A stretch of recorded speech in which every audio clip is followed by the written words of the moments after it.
État de siège dans la province de l'Ituri, voire même dans la province du Nord Kivu. Quel regard que la République démocratique du Congo donne à l'égard de ce voisin? Nous allons en parler dans ce débat et aussi cette question du dialogue que proposerait à Vital Kamerhe. Félix Tshisekedi devait être en contact avec Joseph Kabila pour faire la cohésion nationale. Et sans oublier, on va un peu parler Moïse Katumbi qui s'annonce, mais cette question de la double nationalité risque de créer des problèmes entre partenaires. Bonsoir à tous, vous êtes nombreux à nous regarder partout dans le monde et aussi en République démocratique du Congo. Vous êtes sur Amen Télévision, donc carte sur table. Je reçois pour vous, il est le secrétaire général de l'UDPS, Guy Mbao. Bonsoir. Bonsoir. Merci d'accepter notre invitation. Merci. Alors, on commence d'abord avec cette question de l'Est de la République. Dernièrement, on parle de l'éruption volcanique. Une question se pose tout à fait que le gouvernement n'arrive pas à être en mesure de prendre ses responsabilités face à cette situation. Bon, d'abord, il faut préciser par l'intention des téléspectateurs que c'est une catastrophe naturelle. Ça, c'est la première des choses. La deuxième, le gouvernement est en train de faire son travail conformément aux instructions reçues du chef de l'État, M. Félix Tshisekedi. Il y a une délégation gouvernementale qui est sur le terrain, qui a commencé le travail, l'encadrement de la population et la prise en charge de certaines victimes. Le travail est en train d'être fait. Dans le travail est en train d'être fait.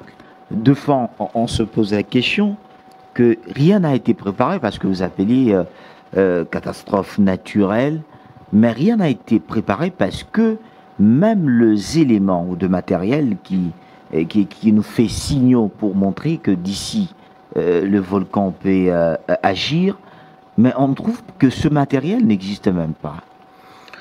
Bon, il faut commencer par l'état des lieux de la structure qui gère cet aspect des choses. Nous l'avons hérité du régime passé. Pour votre information, la structure contient au moins plus de 3000 agents, ou dans les 3300 ou 400. Et dans ces lots-là, il y a des fictifs.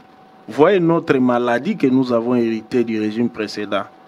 Lorsqu'on vous confie les responsabilités, pour avoir plus d'argent, il faut nommer des fictifs. Même là où il y a des structures aussi sensibles que celle-là, nous avons des fictifs.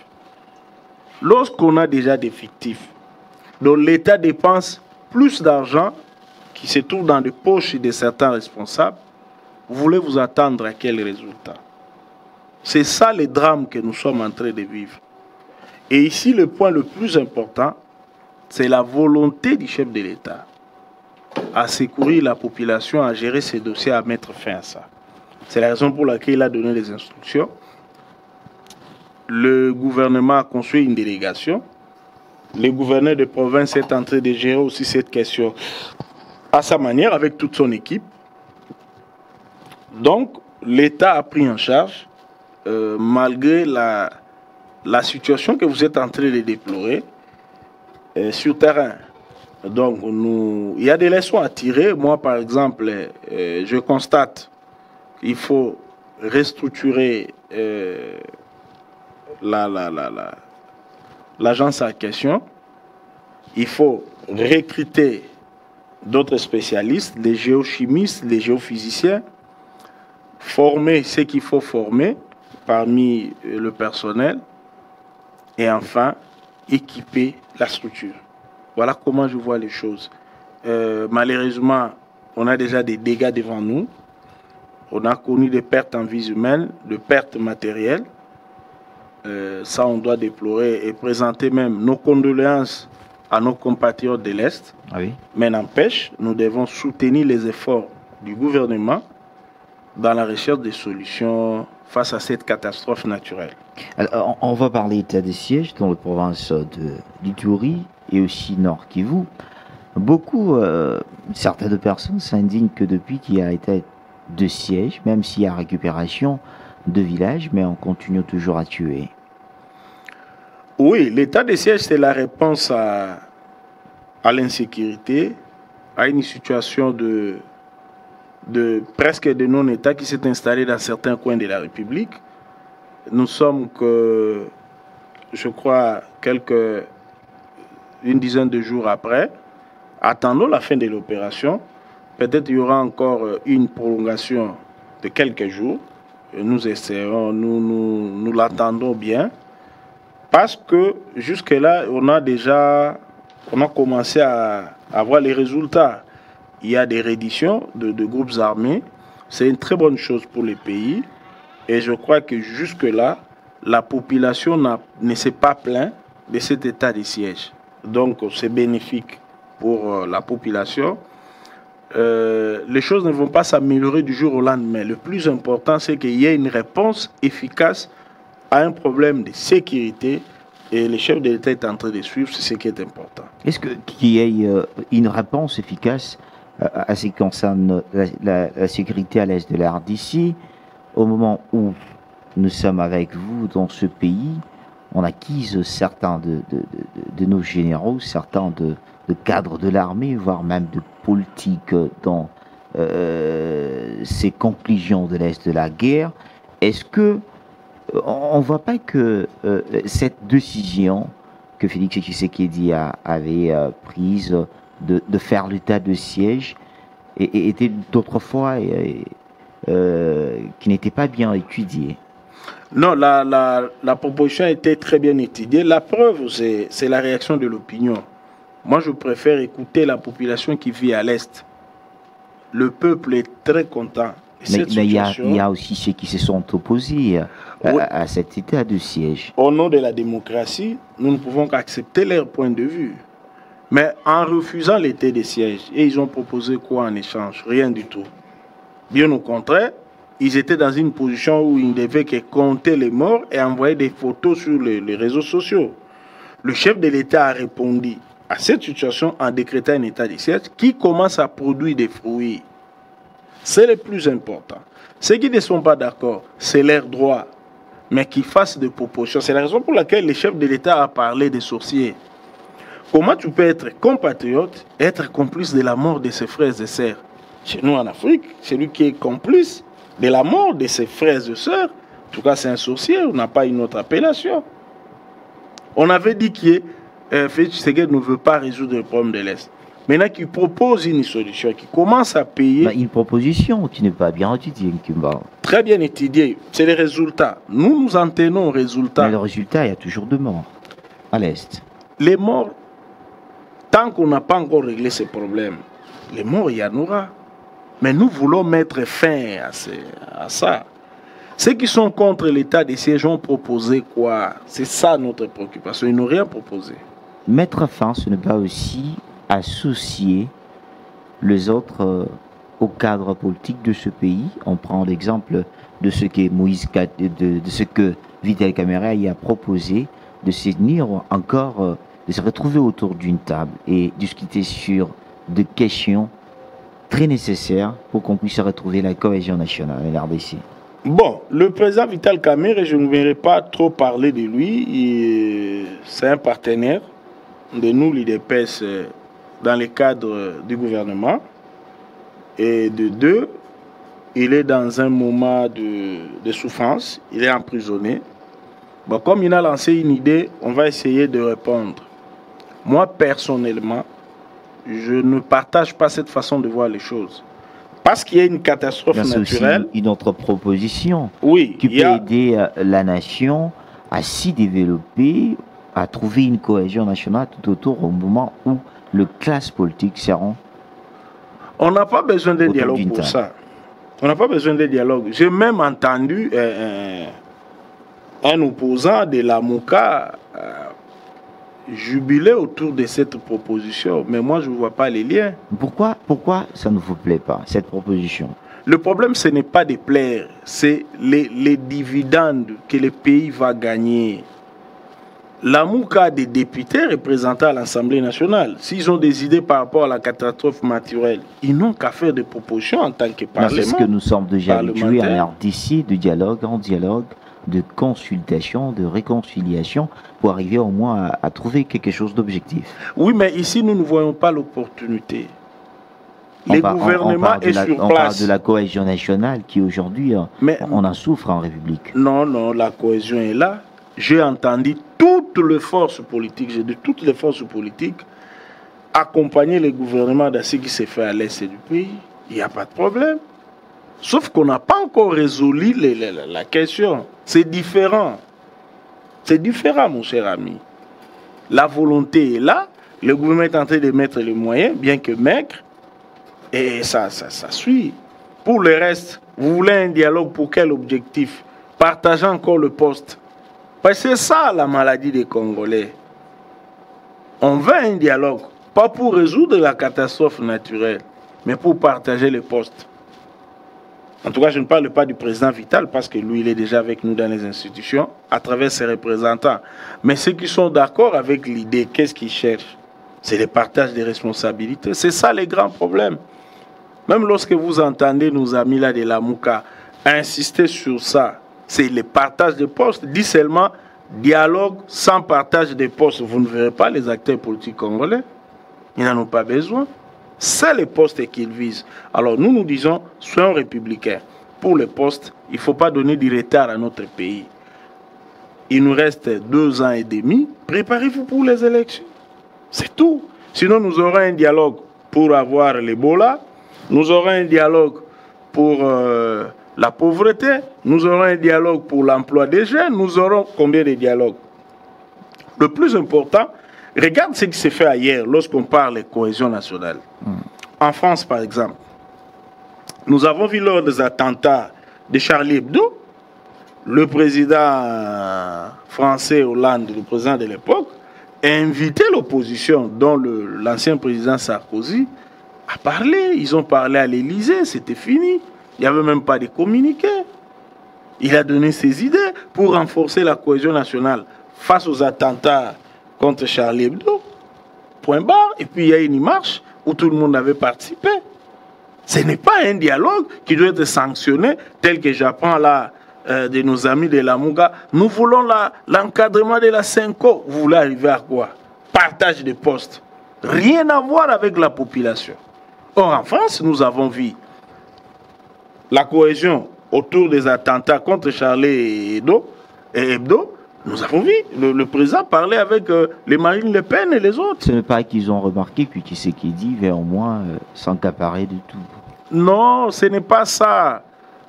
Lorsqu'on a accepté la démocratie comme mode d'accession au pouvoir, soyez sportif, attendez dans 2 ans et demi, implantez votre parti. Si vous estimez que vous êtes populaire, vous allez remporter des sièges et vous allez peser. Est-ce que cette proposition de Vital Kamerhe, doit-on aussi dire, prenons donc la politique, ça peut aussi jouer de cartes? Moi, je suis pour quelqu'un qui dit qu'il veut rencontrer les chefs de l'État pour échanger. Il a des idées, il n'y a pas de problème. Qui s'appelle... il est de la Mouka ou des FCC, moi je ne vois pas le problème. Il est le chef de l'État, oui, de tout le monde. En connaissant les gens l'homme peuvent lui contacter. Congolais, Guibao, en connaissant l'homme politique congolais, apporter des idées gratuitement devant le chef de l'État sans toutefois s'attendre à quelque chose. Non, c'est un problème de patriotisme. Parce qu'il semble que les compatriotes ont des idées à partager avec le plus grand responsable de l'État. Tel que je vous ai décrit ici, le président François Hollande a reçu toute la classe politique. Monsieur Sarkozy, Marine Le Pen, chacun a défilé, a donné des idées pour la cohésion, pour l'insécurité, les attentats et tout, contre tous ces phénomènes-là. Puis c'est fini.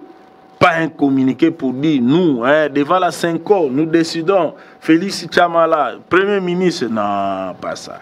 Ça, c'est la distraction. Quelle distraction. Au moment où vous avez aussi initié des consultations nationales, vous êtes abouti à un gouvernement d'union sacrée qu'aujourd'hui dirige Samalou Condé. 2 amis proposent aussi vous barrez la route, ça signifie vous vous opposez, vous devenez comme des dictateurs. Non, non, il faut pas confondre les choses. Le président a initié les consultations avec un objectif précis. Nous voulons avoir une cohésion nationale autour des valeurs républicaines. Accompagné de partage aussi de postes. Il n'y avait pas de problème parce qu'on sortait d'une alliance que tout le monde avait décriée. Le président écoutait la voix de la population. Ça signifie, ce n'est pas aussi ce qui, dans l'ancien gouvernement, même aujourd'hui, Tshisekedi, quand on initie de consultation, que ce soit de dialogue, partage au poste, au rendez-vous. Mais moi, je retiens qu'il n'a pas initié. J'ai entendu plutôt la proposition du président Vital Kamerhe. Vite, vite, les autres se sont saisis de ça pour dire nous sommes ouverts, nous attendons l'accompagnement de la CENCOM. Peut-être ils avaient déjà cette proposition, ils attendaient que la personne qui pourrait l'annoncer officiellement. Mais là, nous sommes en train de perdre notre temps. Moi, j'aimerais qu'on regarde, on soutient d'abord l'état des sièges, on manifeste la solidarité au FARDC, et puis il y a la catastrophe naturelle. Mais le temps est déjà perdu. L'État n'est pas perdu. Vous croyez que dans 2 ans, Tshisekedi fera encore beaucoup de choses? Il ne fera pas beaucoup de choses, mais il va faire l'essentiel. L'essentiel. L'essentiel, le retour à la paix. Parce que la solution, que ce soit l'insécurité à l'Est, on vit toujours chaque jour, attendons voir le résultat de l'état de siège, on regarde la vie sociale de la population, la ville est en train de se détruire, pas de route. Regardons d'abord Kinshasa. Vous savez, hein, le président Félix a hérité un pays presque inexistant. Pourquoi vous voulez toujours revenir au passé, Gimba? Là où nous venons, là où nous venons, parce que tu as parlé de la structure. Aujourd'hui, vous n'êtes pas avec Kabila.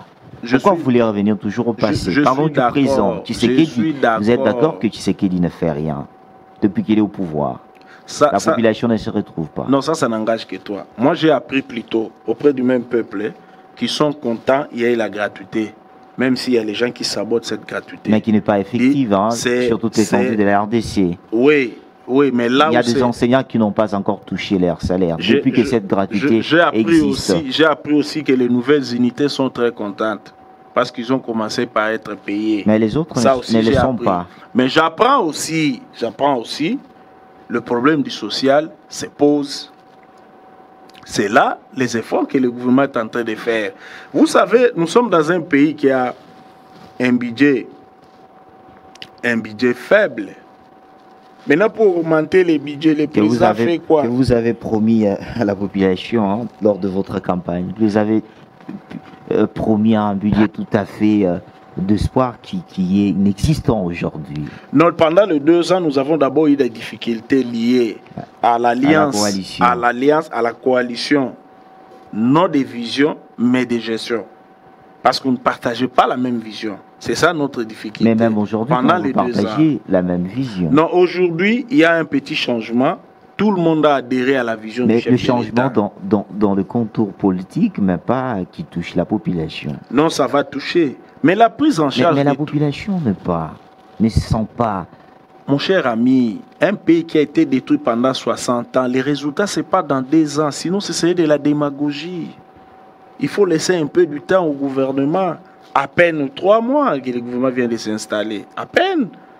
Est-ce qu'ils ont déjà totalisé 100 jours? La population doit laisser le temps aux politiciens de s'enrichir, de faire leur business. Au moment où vous lui dépêchez, quand on vous regarde, on dit le peuple d'abord. Mais depuis que vous êtes au pouvoir, le peuple n'en profite. Rien et rien. Non, pas rien. Il y a des pas qui sont faits. Mais il y a des pas qui sont faits. Je pense sur le plan politique, nous rencontrons au moins ce petit peuple qui, tout le jour, mais ce n'est pas il va même réclamer l'ancien président Kabila. Non, là, vous êtes en train d'injurer le peuple qui a voté Félix Tshisekedi. Mais ils le font. Ils ne peuvent pas. Je pense que vous avez déjà vu certaines de vidéos. Mais on peut rencontrer 20 personnes, normal, c'est leur point de vue. Mais le 20 personnes là, c'est pas le point de vue de tous les Congolais. Est-ce que le peuple, oui, le peuple d'abord est aujourd'hui sur 10% pour vous? Quel pourcentage pourriez-vous donner à votre slogan du peuple d'abord, au moment où Félix Tshisekedi au pouvoir? Il faut le voir dans la globalité.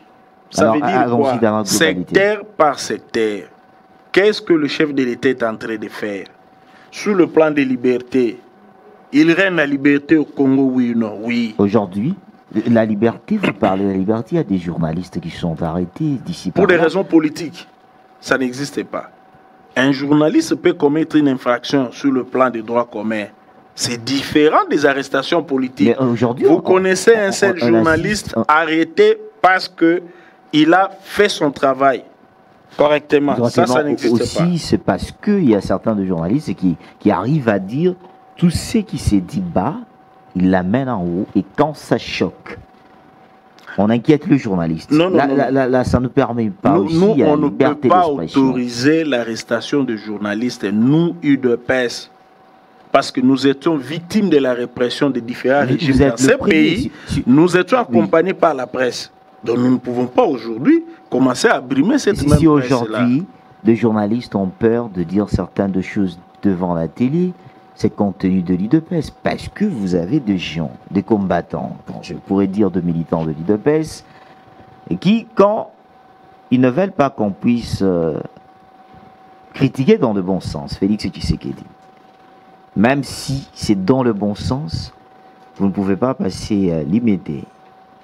Mais pourquoi vous voulez prendre le point de vue de 2-3 militants et en faire le point de vue de l'UDPS? Parce que moi, j'ai constaté, vos confrères et consoeurs passent dans les médias, ils nous traitent même d'incompétents. Qui on a déjà arrêté? Qui? Vos confrères, vos consoeurs. Mais traiter quelqu'un d'incompétent, ce n'est pas à l'insulter quand même. Mais c'est ça, c'est comme ça, je vous dis que nous acceptons la critique. Nous, l'UDPS, ça ne pose aucun problème. On nous traite de tous les noms. On apprend même les gens à dire, ah non, ils ne se sont pas préparés à gérer, ils ne sont pas expérimentés. Les gens qui ont de l'expérience ce n'est pas une affirmation que vous n'étiez pas préparé à gérer le pays. C'est faux.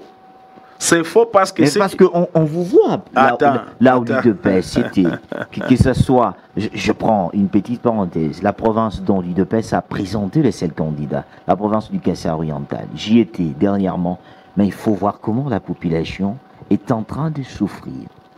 Mon cher ami, je vous dis que le Congo a été détruit pendant 60 ans. 32 ans du maréchal, 18 ans de Kabila.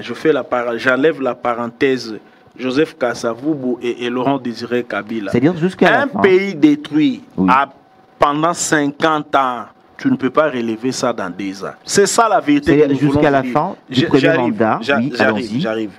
De deux, si nous n'avons pas l'expertise telle que nous apprenons chez certains de vos confrères, pas tous, ceux qui avaient de l'expertise plus que nous, quel est le résultat de leur gestion aujourd'hui? Les résultats de leur gestion, pendant 18 ans, ils étaient avec Kabila. Pendant 32 ans, certains étaient avec Mobutu. Même Joseph Kabila, que tout le monde a combattu, il a fini par conclure qu'il lui manquait même 10 personnes. Les 10 personnes, c'était nous de l'UDPS. C'était pas nous. Aujourd'hui, Tshisekedi a manqué aussi. Non, c'est faux. On dit qu'il est entouré. Il est entouré avec de diaspora, même quand je pense que le militant et les combattants sont en train de regarder cette émission partout en République démocratique du Congo. Ils accusent aussi Tshisekedi, Félix, d'être mal entouré avec ces gens-là qui étaient en Europe et qui sont venus se faire de l'argent autour de la présidence. On parle même de l'argent, hein, qui s'est fait trop dépenser au niveau de la présidence. Non, chez nous, les gens que nous allons attraper dans des situations de pratiques là que nous avons combattues seront sanctionnés, ne vous en faites pas. Mais nous n'encourageons pas ça. Sanctionné, on a vu un ministre de l'UDPS cité dans de problèmes, Eteni Longondo, qui jusqu'à aujourd'hui n'a été jamais choqué. Mais la justice n'est pas gérée par l'UDPS, à moins que vous me demandiez au président Félix. Cette justice est injuste. Quand il y a des questions de l'UDPS, certains qui est proche du président, tu sais qui dit, on entame les dossiers avec les targis, mais quand il y a quelqu'un qui choque le pouvoir en place, il faut le faire vite, effacer la personne. Est-ce que vous savez qu'au début, la première victime de ces pratiques-là, c'était un membre de l'UDPS, les coordonnateurs de cellules administratives du président Félix. Il était arrêté. Mais vous n'avez pas parlé de ça. Où est-il encore en ce moment? Mais ça, son dossier a été déjà réglé. Mais il a passé des mois à Makala. Personne n'en parle. Les dossiers du ministre Eteni que vous êtes en train de citer, nous ne sommes pas la justice. L'état des droits, c'est aussi ça, mon cher ami. La justice a des dossiers, nous attendons. La justice va nous éclairer s'il est coupable ou non. Ça, ce n'est pas le fait de l'IDPS. C'est le fait de la justice où le chef de l'État fait des efforts pour que cette justice soit indépendante. Un peu de patience. Il y a la bonne volonté du chef de l'État à maintenir cet état de droit en la bonne construction. volonté existe chez les chefs de l'État. Mais on dit aussi qu'il est mal entouré. Les gens ont leur point de vue sur l'entourage du président. C'est leur droit. Mais nous disons, jusque-là, les choses évoluent bien.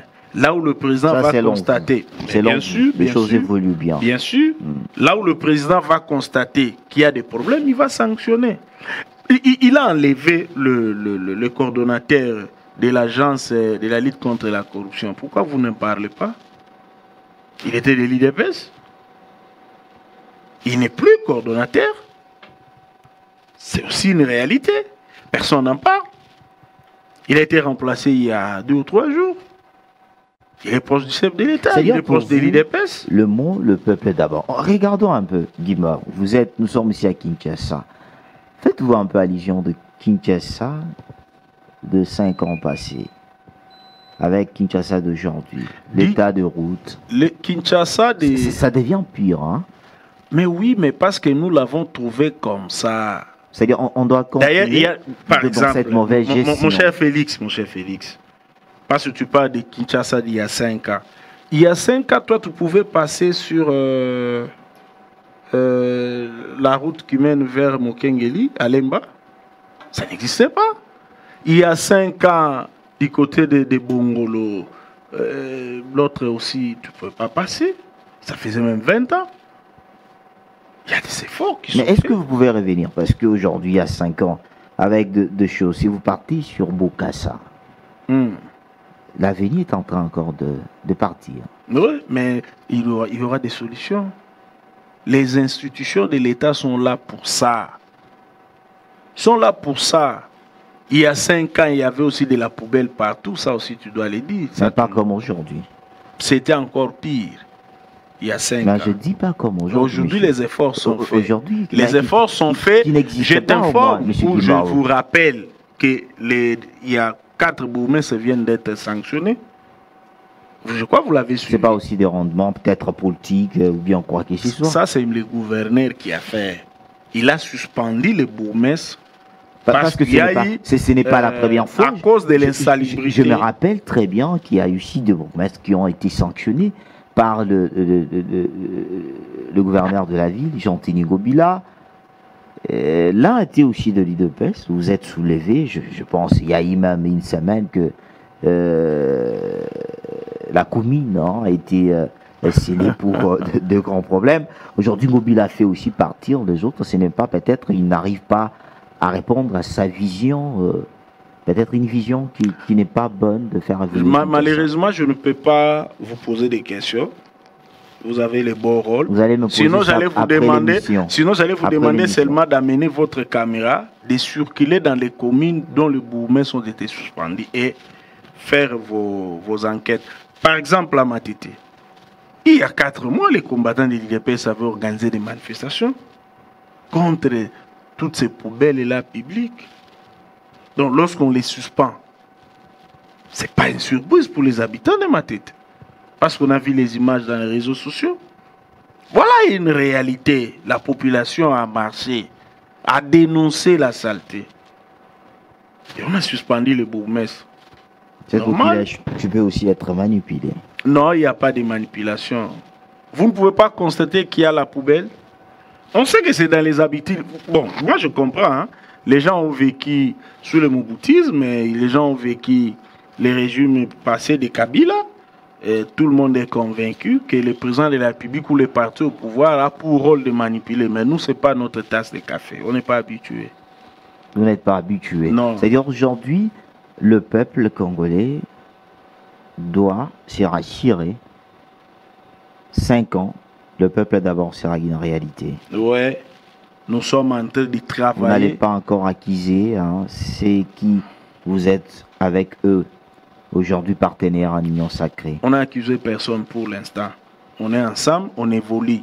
Mais si on constate, pendant que on veut atteindre l'objectif, il y a quelqu'un qui veut poser des pots de bananes, nous ne manquerons pas de les dénoncer. Même Jésus-Christ a marché avec les gens qui l'ont trahi par la suite. Il les a dénoncés, nous avons la Bible. Donc ne nous empêchez pas de dénoncer un écart de comportement vers la fin. Mais nous disons pour l'instant, nous accusons personne. Le gouvernement travaille, nous le faisons confiance, nous attendons les résultats. C'est le plus important pour nous. Gimbao, vous êtes secrétaire général de l'UDPS. Est-ce 2023 vous fait peur? Non, non. Pourquoi on n'a pas peur? Premièrement, nous avons le meilleur candidat, Félix Tshisekedi. Il sera réélu sans problème. Donc on n'a pas peur.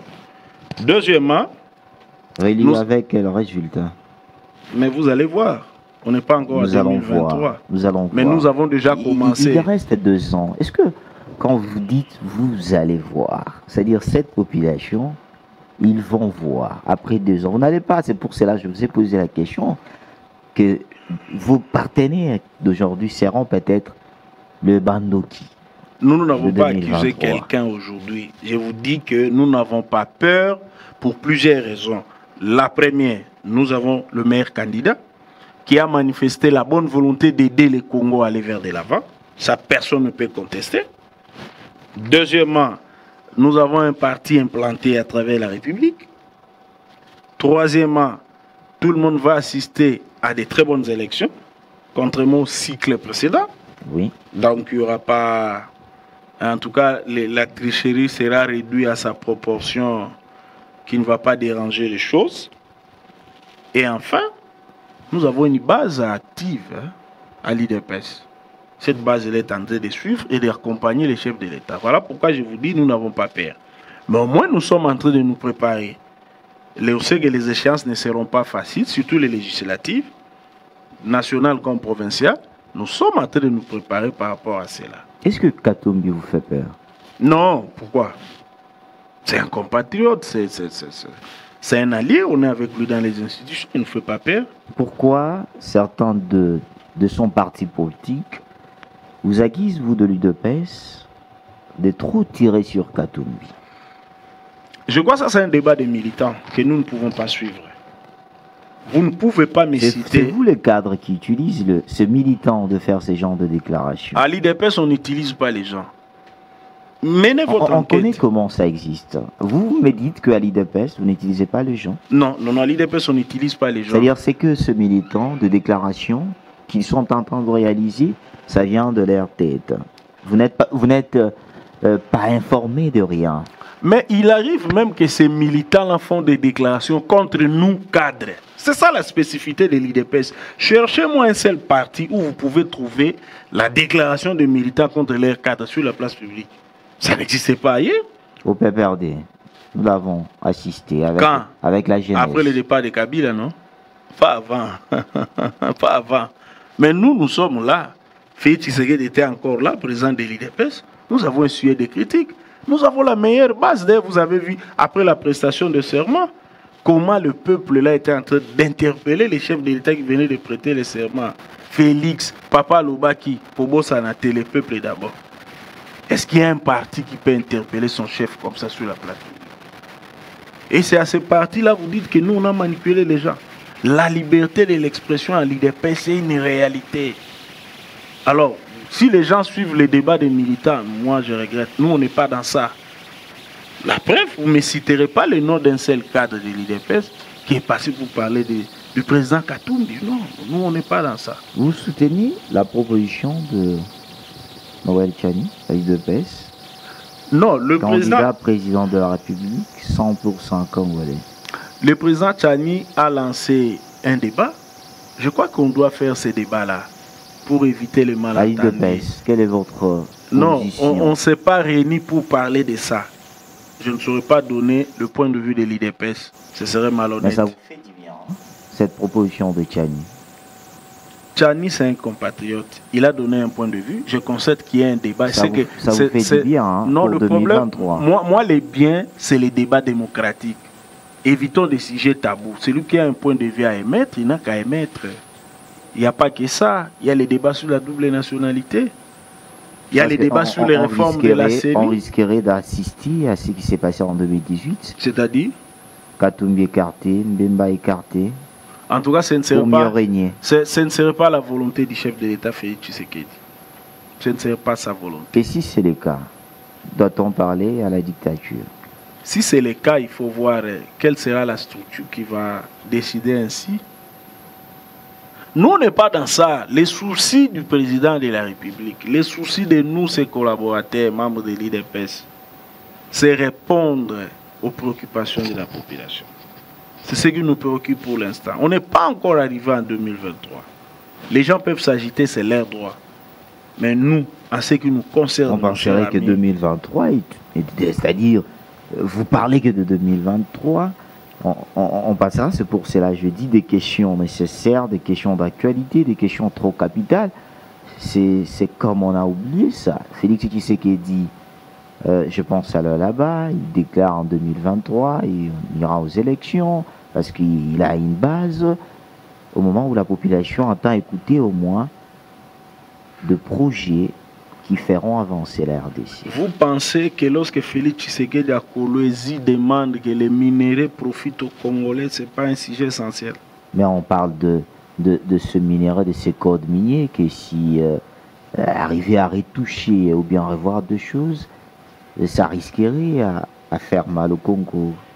Vous pensez que l'insistance du président de la République de renégocier les contrats chinois, ce n'est pas pour l'intérêt du peuple? Mon cher ami, la paix à l'Est, ce n'est pas pour l'intérêt du peuple? Non, non. Le président s'occupe des sujets essentiels. Mais nous n'avons pas encore réussi à satisfaire la population dans l'ensemble. Nous sommes conscients. Il y a des efforts qui sont faits sur le plan social. C'est à peine que le gouvernement venait de sortir. Ils n'ont même pas encore fait 100 jours. C'est la raison pour laquelle nous demandons de la patience. Nous avons un contexte au Congo, un contexte très particulier, d'un pays en crise depuis 60 ans. Et il n'y a aucun pays au monde qui a connu une crise de 60 ans dont on a trouvé la solution 2 heures et demie après. Ça n'existe pas. Ce serait de la démagogie. C'est la raison pour laquelle nous demandons seulement les soutiens de toute la population au président de la République pour arriver à un résultat satisfaisant pour tout le monde. On revient avec ce débat de Katumbi, ces affrontements de mots entre l'UDPS et l'Ensemble pour la République. Ne doit-on pas imaginer un jour que ça puisse toucher le gouvernement d'Union Sacrée, parce que Katumbi fait partie, l'un de vos partenaires aujourd'hui? Moi, je minimise ces débats. Je dis que c'est... Mais deux fois qu'il devient une réalité. Hein. On assiste toujours à de tels genres de choses. C'est dans les réseaux sociaux. Les gens s'expriment. Chacun donne son point de vue. Je n'ai pas à dramatiser. J'allais dramatiser les choses si c'était au niveau de nous responsables des partis. Or, je n'ai pas entendu ça. C'est comme ça, nous on minimise. On ne voit pas de problème avec le président Katumbi. Il n'y en a pas. Mais il y a un débat des militants sur les réseaux sociaux. Comme aussi vous pouvez lire les attaques que nous, cadres de l'IDPS, qu'on reçoit de nos combattants. En ce moment-là, on va dire qui manipule les combattants de l'IDPS parce qu'ils attaquent leurs cadres. Vous voyez un peu. Donc il y a un côté... Là, c'est entre vous, liberté de l'expression. Vos intérêts au sein de l'IDPS. Oui, nous essayons... Ces gens arrivent à réagir de la sorte. Nous essayons de l'expliquer à l'opinion qu'à l'IDPS, il y a la liberté de l'expression qui est une réalité. Le parti n'appartient pas à nous quatre. Nous n'avons pas le droit de fermer la bouche à nos combattants. Nous constatons qu'il y a des débats de part et d'autre. Mais ce n'est pas à cause de ces débats-là que nous pouvons conclure que nous avons un problème avec le président Katumbi. C'est différent. Aujourd'hui, Félix Tshisekedi, avec un nouveau gouvernement dirigé par Sama Lukonde, vous êtes sûr que la population va vivre? En tout cas, tel que j'ai vu l'attention que le gouvernement a portée au problème de l'Est, je suis sûr. Je suis sûr. parce que c'est un problème qui nous préoccupe. Il s'agit de la paix. Il s'agit de notre territoire. Le gouvernement s'y attelle. Une délégation est sur place. Que ce soit pour l'insécurité ou pour la catastrophe naturelle, j'ai de l'espoir. Notre pays va aller de l'avant. Vous avez de l'espoir. Nous sommes presque à la fin de l'émission. Vous allez regarder votre caméra. Un message d'encouragement à nos FARDC, à ceux qui sont dans la partie est de la RDC, et à cette population, parce que la population, on dirait, la population n'arrive pas à bien collaborer avec nos militaires, parce que c'est dans cette population qu'on retrouve aussi ces gens qui sèment de terreur à l'est de la RDC. Quel message apportez-vous à cette population que vous regardez partout en République démocratique du Congo, même aussi dans le monde entier, ce qui concerne cette question de sécurité à l'Est? Non, nous avons seulement un message de paix à apporter aux habitants de l'Est. Nous leur disons, nous n'avons qu'un seul pays, la République démocratique du Congo. Le président de la République a besoin de votre soutien pour arriver à réaliser la paix tant attendue. Et pour ça, nous avons besoin de soutenir nos FARDC pour arriver à chasser définitivement les ennemis de la RDC, de mettre fin aux groupes armés, afin que nous puissions vivre en paix. Voilà ce qu'on peut dire. Le président a besoin de votre soutien. La paix nous concerne tous. Même la Bible nous recommande de prier pour nos dirigeants, afin que la paix puisse être une réalité dans nos pays. Donc, il s'agit du Congo, de notre avenir, de la terre que nous habitons, que Dieu nous a donnée.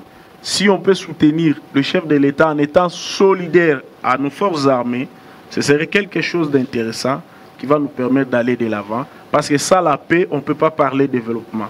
C'est la raison pour laquelle nous disons soutien aux FARDC, soutien aux habitants de l'Est. Merci beaucoup, Guy Barou. Je rappelle, vous êtes secrétaire général de l'UDPS. Merci d'accepter à notre invitation aussi à répondre à nos questions. Merci beaucoup. Merci à Menti. Alors, vous étiez nombreux à nous regarder partout en République démocratique du Congo. Sur nos réseaux sociaux, nous sommes carte sur table, Amen Télévision, c'est depuis Kinshasa, je pense. C'est par ici que nous mettons un point final à cette émission. L'insécurité, où nous sommes en train de lutter pour que la sécurité revienne à l'Est. Encourageons nos forces armées qui sont en train de faire un grand travail. Déjà, certains de villages sont récupérés, tous derrière le chef de l'État, Félix-Antoine Tshisekedi, pour que la paix puisse revenir totalement dans cette partie de l'Est de la RDC. Merci et au prochain numéro. Merci.